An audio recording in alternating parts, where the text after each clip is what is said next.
자, 오늘 말씀은 이렇게 달란트 비유예요. 여러분들 달란트 비유 정말 잘 알고 있잖아요. 그죠? 예전에 어릴 때 달란트 시장 이런 것도 이제 많이 해봐서 달란트라는 게 어떠한 의미인지 이런 것들 잘 아실 텐데요. 어, 먼저 이 달란트라고 하는 것이 과연 무엇인가라는 것에 대해서 우리가 잠깐 한번 생각해 보면, 달란트는 예전에 구약 시대 때에는 이렇게 마치 이렇게 무게를 재는 그러한 추 이런 걸로, 그러니까 무게의 단위로서 이렇게 사용되던 그러니까 용어였어요. 이렇게 오늘날로 얘기하면 34kg, 한 35kg 정도의 무게 단위를 한 달란트라고 이제 그렇게 이야기를 했다고 해요. 근데 이것이 신약 시대에 와서는 이렇게 무게에 대한 어떤 그런 것으로도 쓰이지만, 이제 통화, 그러니까 좀 돈, 그죠? 돈의 가치를 가지고서 이렇게 쓰여졌는데, 근데 이제 한 달란트의 가치가 얼마 정도냐 하면 그 당시 이렇게, 그렇죠, 이렇게 웨이지, 그 당시 웨이지로 계산하면 한 대략 한 15년 정도 일해야 받을 수 있는 이제 그러한 금액이 바로 한 달란트라고 그렇게 이제 이야기를 한다고 합니다. 근데 이제 이것이 오늘날 넘어오면 이제 우리가 탤런트 그러잖아요. 그게 뭐죠? 그 뜻이 영어로 재능, 그죠? 은사, 이제 이런 뜻이 있는데, 이것이 바로 이 달란트라고 하는 말에서 이제 나왔다라고 하는 것이죠. 그래서 우리가 달란트 했을 때 우리가 생각할 수 있는 것, 우리가 정의 내릴 수 있는 것은 그것이 바로 우리가 가진 재능, 그죠? 아니면 우리가 가진 삶의 모든 소스들, 그러니까 시간도 될 거고요. 그 다음에 건강, 돈, 그리고 우리가 삶에서 우리가 순간순간 이게 다가오는 여러 가지 그러한 기회들, 이제 이 모든 것들을 이제 달란트라고, 그죠? 그렇게 이야기할 수 있다라고 하는 것입니다. 우리가 이제 달란트에 대한 어떤 그러한 정의를 가지고 오늘 본문 말씀을 잠깐 생각해 보면, 내용을 간단하게 한번 이렇게 요약해 보면 다 너무나 잘 아는 말씀이니까요. 자, 주인이 먼 나라로 가게 되었어요. 근데 가기 전에 집에 있던 이제 종들을 불러가지고 그가 가진 소유를 그들에게 이렇게 나눠주는데요. 한 사람에게는 5달란트를 나눠줬고요. 또 한 사람에겐 2달란트를 나눠줬어요. 그리고 맨 마지막 사람에겐 1달란트를 이렇게 나눠주고 떠났는데, 그런데 주인이 없는 사이에 어떻게 했어요? 5달란트 받은 사람과 2달란트 받았던 사람은 열심히 장사를 했죠. 그래서 이렇게 배나 되는 그러한 금액을 다시 남겨서 주인 돌아올 때 이렇게 드렸어요. 그래서 착하고 충성된 종아하고 이렇게 이제 칭찬도 이제 받았고요. 하지만 1달란트 받았던 사람은 그냥 그것을 땅에 묻어두었죠. 그래서 아무런 이렇게 수익도 이렇게 얻지 못했고요. 주인 돌아왔을 때 그 1달란트를 돌려드렸을 때 오히려 주인에게 이 악하고 게으른 종아라고 책망도 듣고, 심지어는 그 주인의 집에서 이렇게 쫓겨나게 되는, 그것이 바로 오늘 본문 이 달란트 비유의 말씀이라고 하는 것입니다. 이렇게 우리가 잘 아는 것 같지만 우리가 이 비유를 조금 더 잘 이해하기 위해서는요, 우리가 이 비유의 그러한 2가지 정도의 특징에 대해서 한번 좀 생각해 봐야 될 것 같은데요. 이 비유의 특징은 무엇이냐면, 그것은 첫째, 이 달란트 비유는 우리가 종말론적인 관점에서 봐야 하는 어떤 심판에 관한 천국 비유라고 하는 것이에요. 자, 본문 14절은 이렇게 시작하는데요. 또 어떤 사람이 타국에 갈 때 그 종들을 불러 자기 소유를 맡김과 같으니, 여기서 처음에 나오는 또라는 말과 맨 마지막에 나오는 같으니라는 말을 이렇게 붙여서 생각해 보면, 또 뭐뭇과 같다라는 것은 오늘 본문이 앞에 나오는 내용의 연장이라고 하는 것을 이렇게 생각할 수 있다라고 하는 것이죠. 앞에 내용도 역시 우리가 잘 알고 있는 열처녀, 그죠? 알죠? 열처녀 뭔지? 열처녀 비유에 관한 말씀인데요. 이렇게 신랑이 오기를 기다렸던, 그러면서 이제 기름을 준비하고 깨어 기다렸던 슬기로운 5처녀, 그리고 어떻게 해요? 기름도 준비하지 않고 이렇게 졸고 있었던 5명의 미련한 그러한 처녀, 바로 이 처녀들에 대한 이야기가 바로 오늘 본문 앞에 나오고 있다라고 하는 것이에요. 근데 우리에게는 이러한 비유들의 이름이 열처녀 비유 혹은 달란트 비유, 그죠? 이제 이렇게 알고 있어요. 물론 열처녀, 뭐 달란트 이런 것들이 중요한 말이기 때문에 뭐 그렇게 이름을 뭐 붙일 수도 있지만, 근데 사실 그거보다 더 중요한 것은 바로 오늘 이 비유가 바로 종말론적인 관점에서 봐야 하는 천국 비유라고 하는 것입니다. 그것을 알 수 있는 것은 열처녀 비유가 시작되는 25장 1절은 이렇게 말씀하고 있어요. 그때 천국은 마치 등을 들고 신랑을 맞으러 나간 열처녀와 같다 하리니. 그리고 천국을 주어로 해서 달란트 비유를 시작해 보면 이렇게 말할 수 있죠. 천국은 마치 어떤 사람이 타국에 갈 때 그 종들을 불러 자기 소유를 맡김과 같으니라고 그렇게 말할 수 있습니다. 그렇습니다. 마태복음 25장은 천국에 관한 그러한 비유가 있는 그러한 천국 비유장이라고 할 수 있습니다. 그런데 마태복음 다른 곳에서도 또 다른 곳에서도 이 천국 비유장을 발견할 수 있는데요. 그것이 바로 13장입니다. 마태복음 13장. 그런데 이 마태복음의 특징 중에 하나는 무엇이냐면 이 마태가 예수님의 그러한 가르침을 기록할 때요.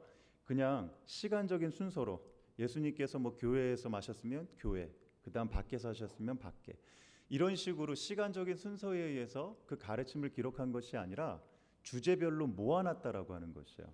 그러니까 여러분들 잘 알다시피 산상수훈의 말씀도 있고요, 그죠? 그 다음에 또 천국에 관한 그러한 비유의 말씀들도 있고요. 그 다음에 뭐 심판의 말씀도 있고 이렇게 크게 주제를 묶어서 이렇게 기록하고 있다라고 하는 것이에요.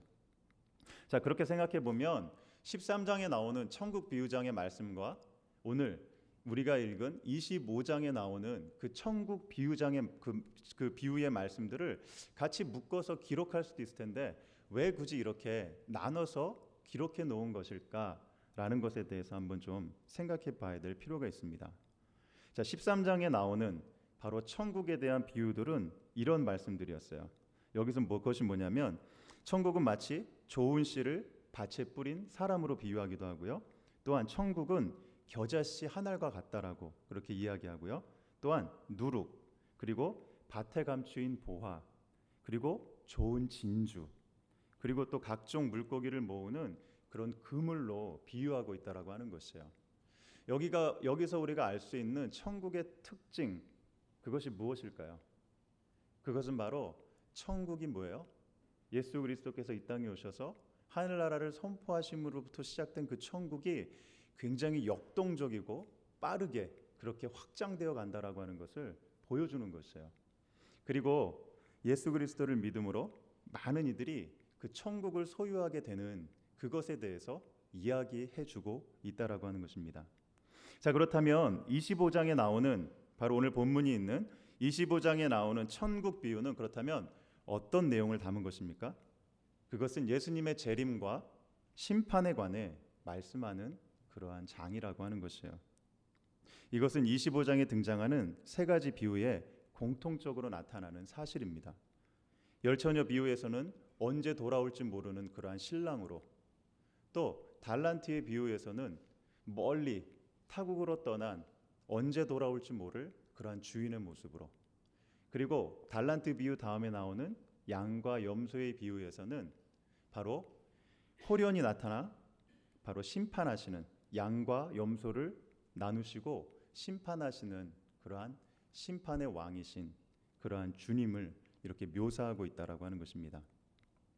그런 종말론적인 관점에서 이 말씀을 본다면 정말 말세를 사는 우리가 어떻게 살아야 하는가에 대해서 다시 한번 생각해 보게 된다라고 하는 것입니다. 그리고 또 우리가 이 비유의 특징 중 알아야 할 것은 무엇이냐면 이 비유의 두 번째 특징은 우리가 천국 백성으로서 합당한 삶을, 천국 백성된 자로서 그에 합당한 삶을 살아야 한다라는 것을 말해주는 그러한 비유라고 하는 것입니다. 우리가 한 가지 오해하기 쉬운 것이 있습니다. 그것은 이 비유가 마치 천국에 들어갈 수 있는 자격 조건에 대해 이야기하는 것은 아닌가라는 그러한 생각입니다. 여러분들도 다 달란트가 있죠, 그죠? 아까도 이야기했지만 하나님께서 여러분들에게 주신 재능도 있고요, 또 시간도 있고요, 건강도 있고, 돈도 있고, 또 여러 가지 많은 것들이 있잖아요. 그런데 우리가 만약 오늘 본문에 나오는 말씀처럼 이런 것들을 잘 사용하여 더 많은 달란트, 더 많은 결과들을 만들어냈을 때에 주님께서 오셔서 잘했다 착한 종아, 충성된 종아, 그리고서 우리를 구원해 주시는 것이라면 우리들 마음이 어떨까요? 우리들 정말 우리들 달란트 잘 사용하고 있나요? 그렇기 때문에 오늘 이 말씀은 우리가 천국을 가기 위한 어떤 조건으로서 우리에게 달란트를 주신 것이 아니다라는 것을 이야기하는 것입니다.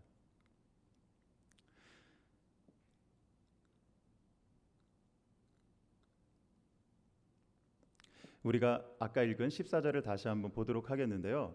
천국은 마치 어떤 사람이 타국에 갈 때 그 종들을 불러 자기 소유를 맡김과 같으니라고 그렇게 말씀합니다. 여러분, 왜 예수님께서 천국을 미래에 나타나게 될 그러한 장소적인 개념으로 말씀하지 않고 바로 현재적이고 상황적인 것으로 이야기하셨을까요? 열처녀 비유에서도 똑같이 말씀합니다. 천국은 마치 등을 들고 신랑을 맞으러 나간 열처녀와 같다라고 어떤 상황적인 것으로 천국에 대해서 이야기한다라고 하는 것이요. 여러분 좀 이상하지 않으세요?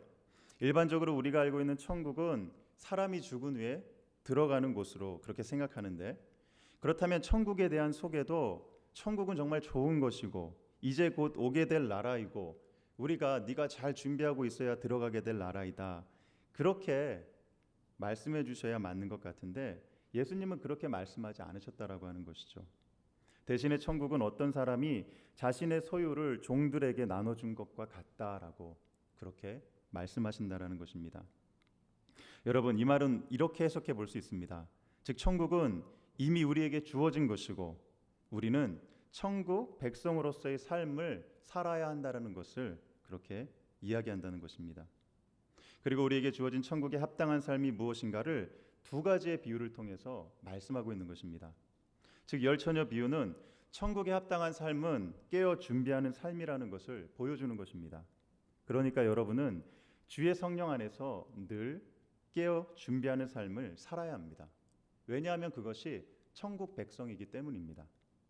그리고 달란트 비유에서 말하는 천국에 합당한 삶은 주님께서 맡기신 사명에 충성하는 삶이라는 것을 보여주는 것입니다. 몇 개의 달란트를 더 남겼는가가 중요한 것이 아닙니다. 주님의 뜻을 알고 작은 일에도 충성하는 것이 천국 백성의 삶이라는 것을 바로 말해주고 있는 것입니다. 자, 그렇다면 한 달란트 받은 사람은 무엇입니까? 처음에는 주인의 종이었는데 그도 똑같은 한 주인의 종이었는데 아무런 달란트도 남기지 못하여 쫓겨난 것이 아닙니까? 그것 때문에 그는 구원받지 못했던 것이 아닌가요? 라고 생각할지도 모릅니다. 하지만 그렇지 않습니다. 결론부터 이야기하면 그 사람은 처음부터 천국을 허락받지 못했던 사람입니다. 그 이유는 그가 천국을 소유하지 못했던 사람이었음을 그의 삶이 증명해 주고 있기 때문입니다. 천국을 상속받은 것 같아 보였는데 실제로는 그렇지 않았다라고 하는 것이죠. 그의 삶이 그 자신을 천국에는 합당하지 않은 자로 구별되게 그렇게 만들었다라고 하는 것입니다.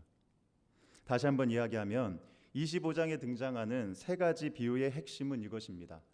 마지막 날에는 심판을 위한 그러한 구별이 있다라고 하는 것입니다.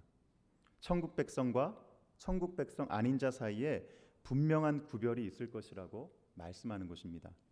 지금은 다 알 것 같고 다 양과 같고 지혜로운 처녀들 같고 충성스러운 종들처럼 보이지만 주님 다시 오시는 날에는 가라지와 염소와 미련한 처녀와 악하고 게으른 종들이 분명히 구분되어 심판받을 것이라는 것을 오늘 말씀은 이야기해 주는 것입니다. 새벽 이슬 여러분, 교회 안에 있다고 다 구원받는 것입니까? 그렇게 생각하시나요? 물론 그것은 우리의 희망사항이겠죠. 오늘 25장에 들어있는 비유들의 배경을 보면 구원을 받은 자들과 심판을 받은 자들이 모두 한 공동체 안에 속해 있었다라는 것을 보면 결코 우리가 교회 안에 있다라고 해서 모두 다 구원받는다라고 단정 지을 수는 없다라는 것입니다. 성경의 다른 곳에서도 예수님께서 주여 주여 하는 자마다, 나더러 주여 주여 하는 자마다 다 나에게 올 자가 아니라고 분명히 그렇게 말씀해 주시고 있습니다. 신랑을 맞으러 나간 열처녀도 그렇고 한 주인에게 속한 종들도 그렇고 악인으로 분류된 염소와 같은 사람들도 예수님을 주님으로 부르고 있는 것을 보면 교회 안에 있는 모든 사람들이 다 구원받을 수 있다라고 하는 것은 아니라는 뜻입니다. 믿음으로 구원받고 저 천국 백성이 되었다고 하면서도 그것에 대한 합당하게 사는 삶이 없는 한, 그러나 아직은 정말 알곡과 가라지인지 정말 심증은 있는데 물증이 없는 그런 사람들이 마지막 날에는 밝히 드러나 심판받게 될 것이라는 것을 25장은 강조한다라는 것입니다. 그러므로 오늘 본문의 달란트 비유는 구원받는 조건을 이야기하는 말씀이 아니라 구원받고 천국을 이미 상속받은 사람으로서 살아야 하는 그러한 합당한 삶에 대해 이야기해 주는 것입니다. 자, 그렇다면 천국 백성으로서 합당한 삶은 무엇입니까? 그것은 한마디로 청지기의 삶을 사는 것입니다. 청지기가 무엇입니까? 청지기란 남의 것을 대신 맡아 지키고 관리해 주는 그러한 사람입니다. 자, 그렇다면 천국을 소유한 그러한 청지기의 모습, 그냥 청지기가 아니고요, 천국을 이미 소유한 그러한 청지기의 모습은 과연 어떤 모습인지 우리가 본문을 통해서 한번 생각해 보고자 합니다. 첫째, 천국을 소유한 청지기는 자신의 소유가 누구의 것인지를 아는 사람입니다. 오늘 본문 14절은 주인이 먼 나라로 가면서 종들에게 자신의 소유를 맡겼다라고 그렇게 말씀하고 있습니다. 그런데 그냥 준 것이 아니라 그들의 능력대로 주었습니다. 5달란트를 감당할 수 있는 사람들에게는 5달란트를, 2달란트를 감당할 수 있는 사람에게는 2달란트를, 그리고 1달란트를 감당할 수 있는 사람에게는 1달란트를 주었던 것입니다. 그런데 앞선 2사람은 열심히 사업하여 많은 이익을 남겼습니다. 그러니까 그들은 자신들이 누구이고 자신들이 가진 달란트가 누구로부터 온 것인지 잘 알고 있었다라는 것입니다.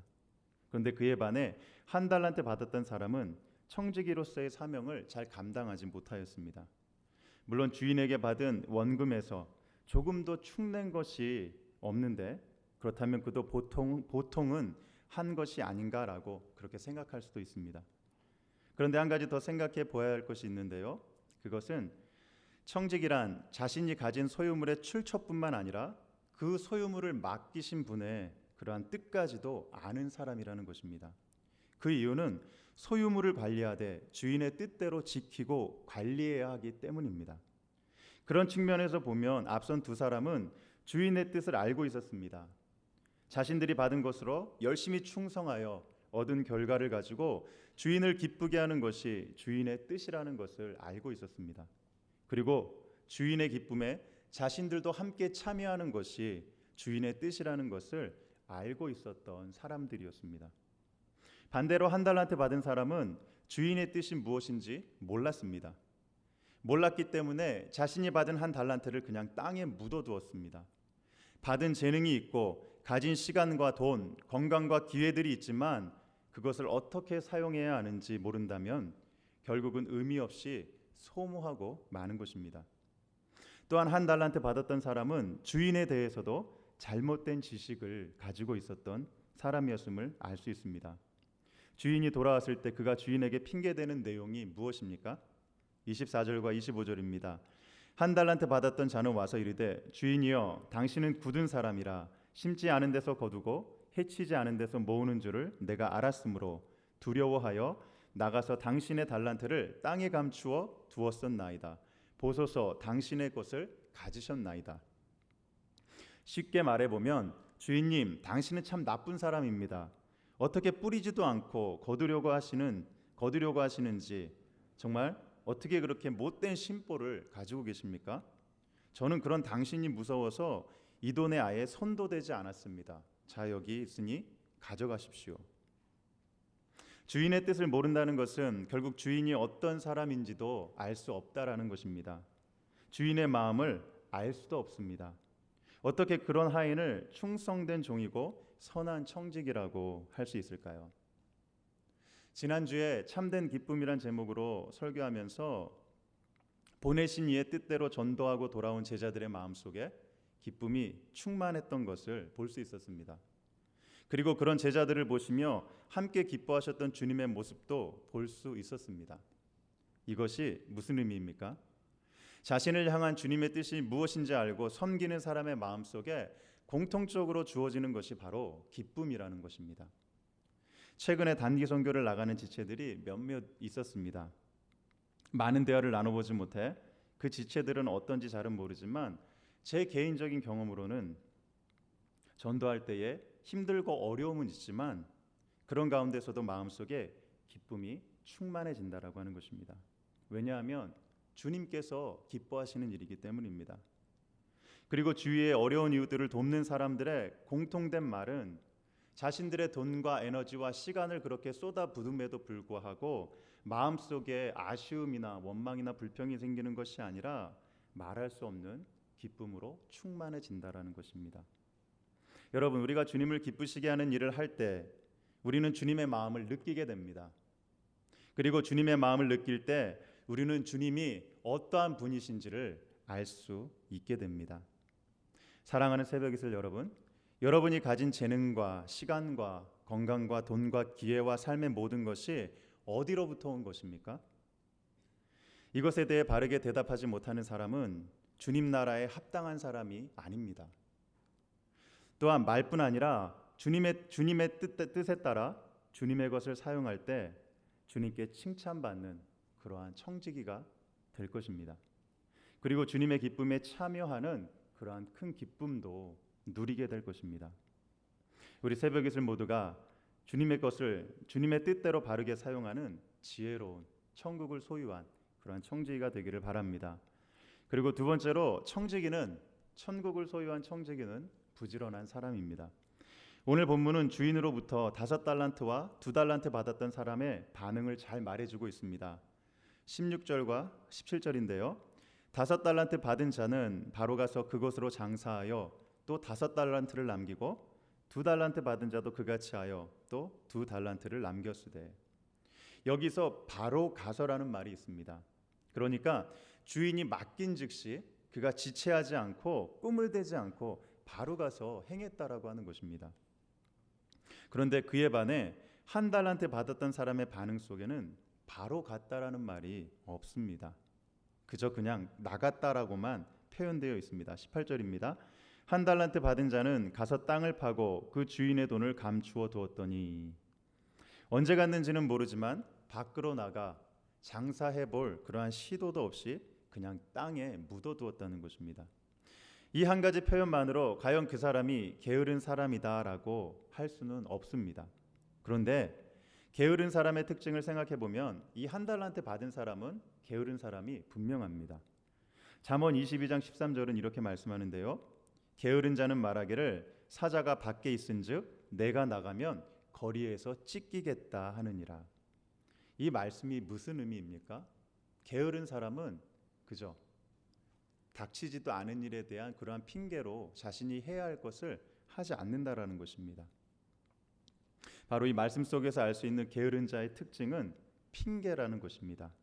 있지도 않은 혹은 일어나지도 않을 일을 핑계로 자신을 정당화하면서 집안에서 빈둥빈둥 거리는 것이 게으른 자의 특징입니다.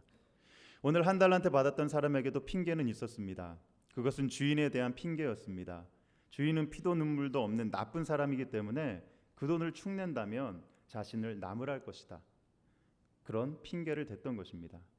자신의 게으름을 숨기기 위해 주인을 문제 삼아 핑계를 대고 있는 것입니다. 여러분 한번 생각해 보십시오. 5달란트 받았던 사람과 2달란트 받았던 사람은 과연 핑계 댈 것이 없었겠습니까? 대고자 하면 얼마나 많은 그런 핑계를 댈 수 있었을까요? 시간상의 핑계, 건강상의 핑계, 관계에서의 핑계, 무수히 많은 핑계거리가 있었겠지만 그들은 그렇게 행동하지 않았다라는 것입니다. 주인이 맡겨주었을 때 자신들의 상황은 개의치 않고 나가서 충성을 다했다는 말입니다. 왜냐하면 주인이 자신들의 능력을 따라 맡기신 일이라는 것을 그들은 알고 있었다라는 것입니다. 자신들의 상황에 맞게 주인께서 맡기신 일이라는 것을 알고 있었다라는 것입니다. 새벽이슬 여러분, 우리는 삶에서 이런저런 핑계로 우리가 해야 할 일들을 하지 않거나 혹은 늦장 부리며 미루고 있는 일은 없을까요? 바빠서, 힘들어서, 없어서, 사람들이 알아주지 않아서, 기분 나빠서.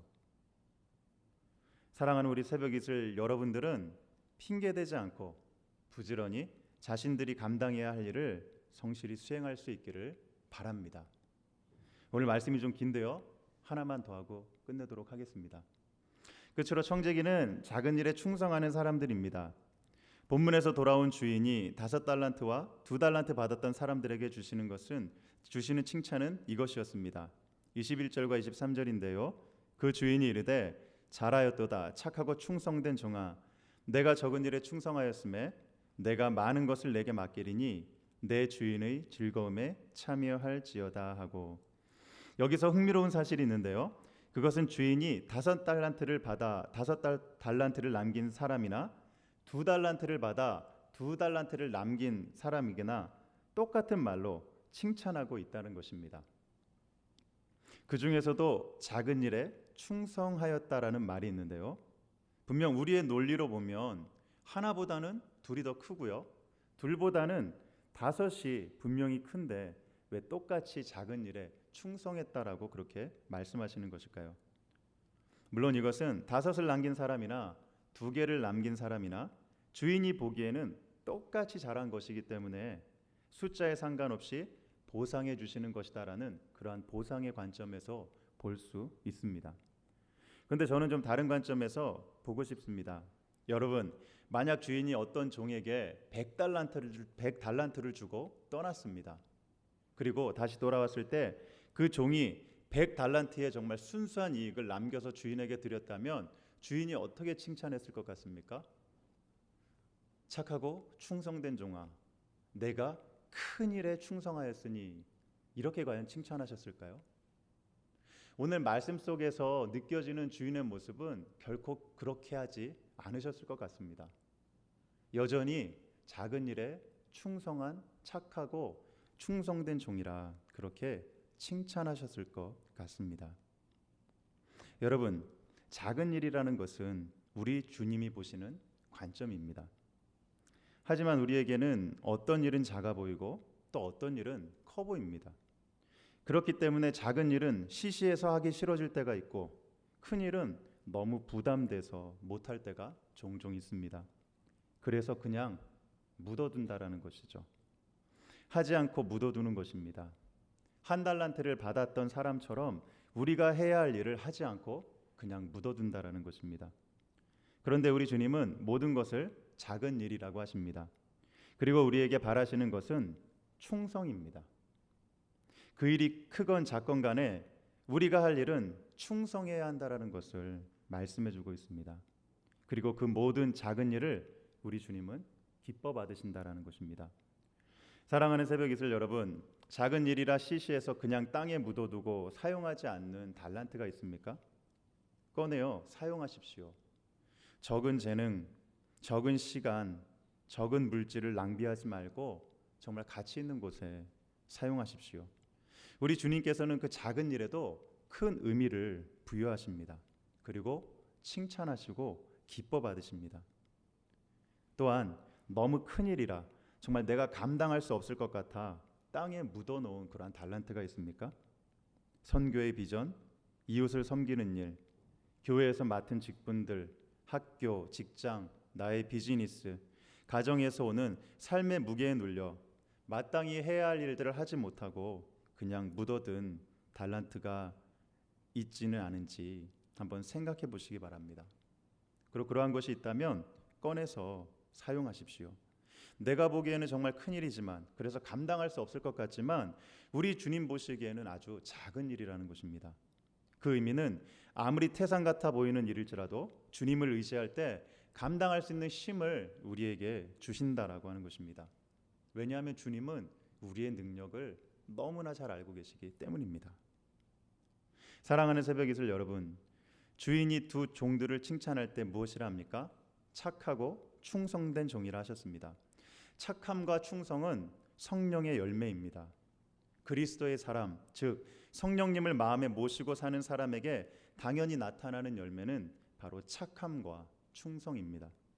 하지만 악하고 게으른 사람은 결코 성령의 사람이라 할 수 없습니다. 그렇게 보면 초반에도 이야기했던 것처럼 한 달란트 받았던 종은 처음부터 천국을 소유할 수 없는 사람이었습니다.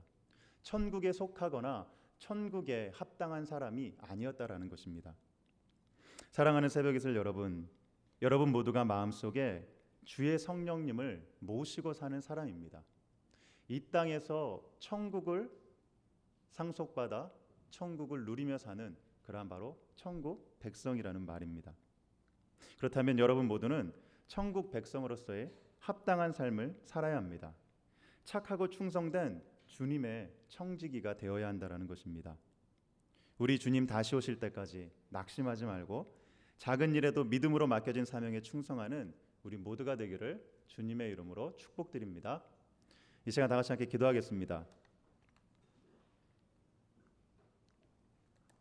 이 시간 기도할 때 오늘 말씀을 생각하며